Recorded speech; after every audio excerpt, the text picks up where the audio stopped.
Hello दोस्तों, नमस्कार। स्वागत करता हूं आप सभी का यूपीपीएससी स्टडी आईक्यू के चैनल पर। मेरा नाम है कपिल देव और आज हम बात करने वाले हैं एक ऐसी प्रक्रिया पर जो जहर के खिलाफ जहर का कार्य करती है। जी हां, आपने पुरानी कहानियों में, राजाओं की कहानियों में सुना होगा कि भाई राजा को जहर देकर मारने का प्रयास किया गया, राजा को सांप से कटवाकर मारने का प्रयास किया गया, राजा को विष देकर मारने का प्रयास किया गया, राजाओं को या अन्य लोगों को, जी हाँ, विष कन्याओं के द्वारा मारने का प्रयास किया गया। ऐसी कहानियां, ऐसी किंवदंतियां या फिर कहा जाए ऐसे साक्ष्य आपने देखे होंगे, पढ़े होंगे, सुने होंगे।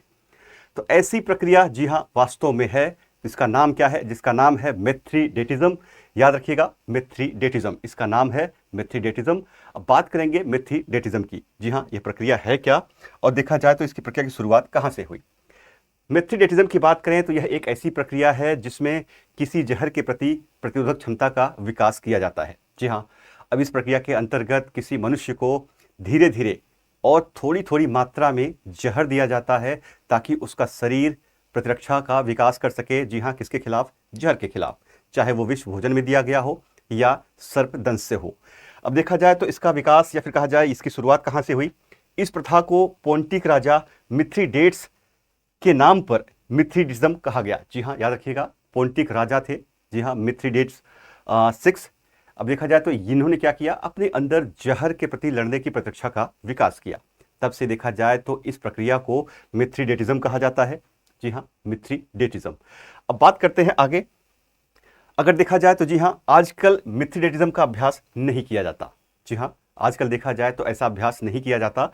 और जी हाँ, वैज्ञानिकों ने शरीर को कई विषाक्त पदार्थों से बचाने के लिए क्या किया है, एंटी वेनम का विकास किया है। आपने सुना होगा कि सांप काटने के बाद जो है वो क्या करते हैं, एंटी वेनम लगाते हैं। जहर, कोई व्यक्ति जहर का सेवन करता है तो उससे बचाने के लिए एंटी वेनम दिया जाता है। तो ऐसे कई सारी प्रक्रियाएं हैं जिसपे हम कहाँ निर्भर है, वैज्ञानिकों पर और उनकी खोजों पर। तो वर्तमान समय में जो मिथ्रीडेटिज्म है इसका प्रयोग या फिर कहा जाए इस प्रथा का चलन नहीं है। लेकिन अगर बात करें तो जी हाँ, बात करें शोधकर्ताओं की तो अमेरिका के शोधकर्ताओं ने हाल ही में 2-3 दिन पहले इन्होंने क्या किया, एक पेपर प्रकाशित किया जिसमें एक व्यक्ति की बात कही गई है। उस व्यक्ति का नाम है टिमोथी फ्रीड। जी हाँ, टिमोथी फ्रीड। इन्होंने देखा जाए तो अपने ऊपर, जी हाँ, घातक प्रभावों से प्रतिरक्षा करने के लिए या फिर कहा जाए घातक प्रभावों से बचाने के लिए या फिर अपने शरीर में प्रतिरक्षा प्रणाली विकसित करने के लिए 18 वर्षों में 200 से अधिक बार सांपों से खुद को कटवाया और 7 से 700 बार अधिक, जी हाँ, 700 से अधिक बार जहर का इंजेक्शन लिया अपने शरीर में। तो देखा जाए तो ये भी क्या है, ये भी देखा जाए तो एक प्रथा है जो मिथ्रीडेटिज्म को क्या कर रही है, आगे बढ़ा रही है। तो अमेरिका के एक व्यक्ति जिनका नाम क्या है, टिमोथी फ्रीड, इन्होंने 18 सालों में 200 बार अपने शरीर को सांपों से कटवाया और 700 से अधिक बार जो है वो क्या किया, इन्होंने जहर का इंजेक्शन लिया। अब ऐसे में इनका शरीर जो क्या करता है, रिएक्ट करता है और अपने शरीर में एक तरह के एंटीबॉडी का विकास करता है। जी हाँ, तो शोधकर्ताओं ने पाया कि फ्रीडे के खून में एंटीबॉडी और वेरेस्प्लाडिब नामक एक दवा का संयोजन ये क्या कर रहा है, चूहों को, खास करके ये देखा जाए तो शोध कहाँ किया गया, चूहों पे। इनके शरीर से एंटीबॉडी लिया गया और एक दवा जिसका नाम है वेरेस्प्लाडिब, इस दवा का संयोजन चूहों को 13 प्रकार के जहर से बचा सकता है। और हाँ, 13 प्रकार के विषाक्त जहर से और 5-6 ऐसे आंशिक जहर हैं जिससे इनकी रक्षा कर सकता है इनके शरीर में विकसित एंटीबॉडी। जी हाँ, अब देखा जाए तो यह लंबे समय से मांगे जा रहे व्यापक रूप से बेअसर करने वाले एंटीबॉडी की दिशा में क्या है, एक महत्वपूर्ण कदम है।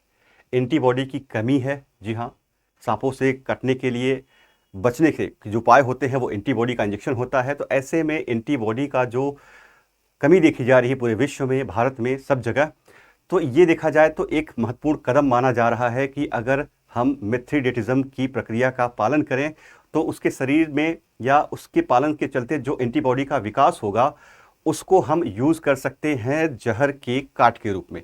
जी हाँ, मिथ्रीडेटिज्म।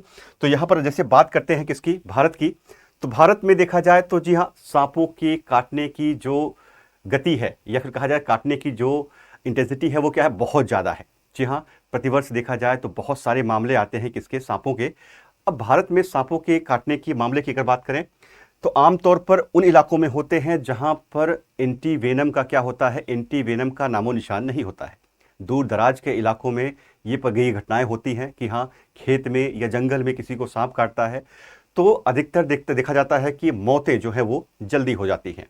ऐसे में लोग स्वास्थ्य सेवाओं तक नहीं पहुंच पाते हैं, और या स्वास्थ्य सेवाओं तक पहुंच भी गए तो एंटीवेनम का जो उपलब्धता होती है वो नहीं हो पाती है। ऐसे में स्वास्थ्य अभाव के चलते या दवाओं के अभाव के चलते, एंटीवेनम के अभाव के चलते मौतें ज़्यादा होती हैं।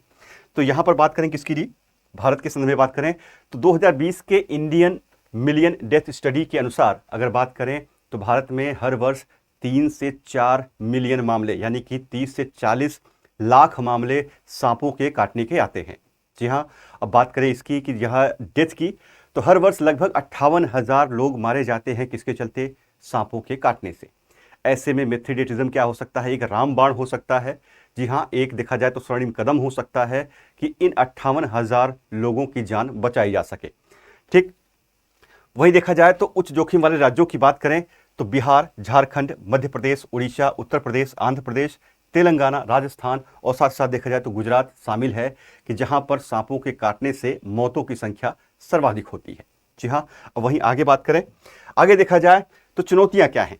जी हाँ, अगर सांप काट भी लेता है तो चुनौतियां क्या क्या आ सकती हैं सामने। सबसे पहले तो जी हाँ, देरी से या स्वास्थ्य सेवा तक पहुंच का न होना।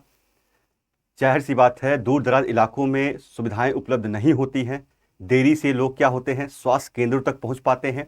साथ साथ देखा जाए तो एक आस्था, जी हाँ, हम रखते हैं कि झाड़ फूंक के माध्यम से भी जहर उतारने का प्रयास करते हैं। तो ऐसे में क्या है, ऐसे में उस युवक की मौत हो जाती है। जी हाँ, उस व्यक्ति की मौत हो जाती है, या फिर सर्पदंश जिसको हुआ होता है उसकी मौत हो जाती है। प्रशिक्षण का अभाव, अक्सर देखा गया है कि एंटीवेनम कितना देना है, एंटीवेनम किस प्रकार का देना है, इसका अभाव होता है कहाँ, स्वास्थ्य सेवाओं पे या स्वास्थ्य सेवा केंद्रों पे। जी हाँ, तो ये देखा जाता है कि गलत एंटीबॉडी का इंजेक्शन लगाने के चलते भी क्या होता है, मौतें हो जाती हैं। वहीं बात करें परीक्षण अंतराल की, तो कई बार देखा जाता है कि किस सांप ने काटा, सांप का जहर कितना खतरा, कितना घातक है, उसका पता लगाने में देरी हो जाती है। ऐसे में भी मौत सुनिश्चित हो जाती है व्यक्ति की। एंटीवेनम का विकास की बात करें तो एंटीवेनम का विकास बड़े पैमाने पर नहीं हो रहा है, खास करके भारत में। तो बात करें किसकी, बात करें एक ऐसी जनजाति की, जी हाँ, देखा जाए तो कर्नाटक, केरला और तमिलनाडु में रहने वाली एक जनजाति है जो केवल भारत में एंटीवेनम के विकास के लिए क्या करती है, जहर को इकट्ठा करती है। जी हाँ, जहर को इकट्ठा करती है। और वहीं बात करें किसकी, उम्र के साथ विष की बदलती क्षमता, सांपों की जो उम्र बढ़ती रहती है तो ऐसे में विष की क्षमता क्या होती है, बदलती रहती है। जैसे रसल वाइपर की बात कर लें तो रसल वाइपर का जो छोटा बच्चा होता है वो अधिक विषैला होता है वयस्क से। तो सांपों की जो उम्र होती है वो भी विष को क्या करती है, प्रभावित करती है। और साथ साथ देखा जाए तो एंटीवेनम से जुड़ी अन्य चुनौतियां क्या हैं, अन्य चुनौतियां, जी हाँ, अब देखा जाए तो कई सारी चुनौतियां एंटीवेनम के विकास में आती हैं। तो कई सारी समस्याएं आती हैं। एंटीवेनम का कृत्रिम हस्तक्षेप, यहाँ अब वैज्ञानिकों ने क्या किया है, एंटीवेनम का कृत्रिम प्रकार भी बनाया है, जिसके चलते देखा जाए तो वो एंटीवेनम उतने प्रभावी नहीं होते हैं सांपों के काटने से। तो क्या होती है, मौतों की संख्या बढ़ जाती है। वही बात करें किसकी, विष संग्रह की।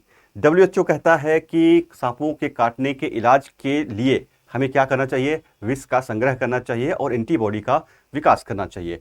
तो ऐसे में भारत की बात करें तो भारत में वन्यजीव संरक्षण अधिनियम 1972 कहता है कि सांप तक पहुंच आपकी नहीं हो सकती, यानी कि आप विष संग्रह नहीं कर सकते, सांप नहीं पकड़ सकते। तो ऐसे में अभाव हो जाएगा किसका, एंटीबॉडी का।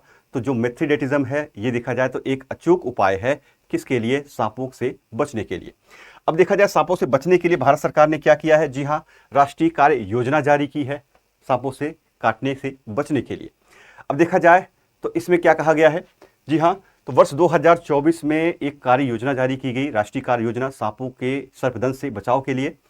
और देखा जाए तो जी हाँ, सर्पदंश के रोकथाम और नियंत्रण के लिए राष्ट्रीय कार्य योजना शुरू की गई है, जिसका लक्ष्य क्या है, 2030 तक सर्पदंश से होने वाली जो मौतें हैं, यानी कि हर वर्ष जो 58,000 मौतें हो रही हैं उनकी संख्या क्या करनी है, उनकी संख्या में कमी लानी है।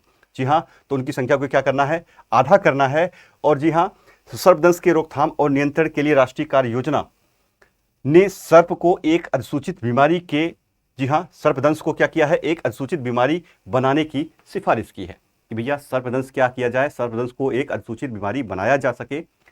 और इसके चलते सभी केंद्रों पर या सभी स्वास्थ्य केंद्रों पर इनके लिए दवा उपलब्ध हो सके और एंटीबॉडी उपलब्ध हो सके। तो ये रही आपकी खास खबर मिथ्रिडेटिज्म के बारे में।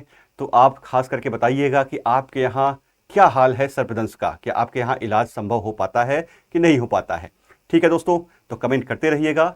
मिलते हैं फिर नेक्स्ट वीडियो में, तब तक के लिए जय हिंद।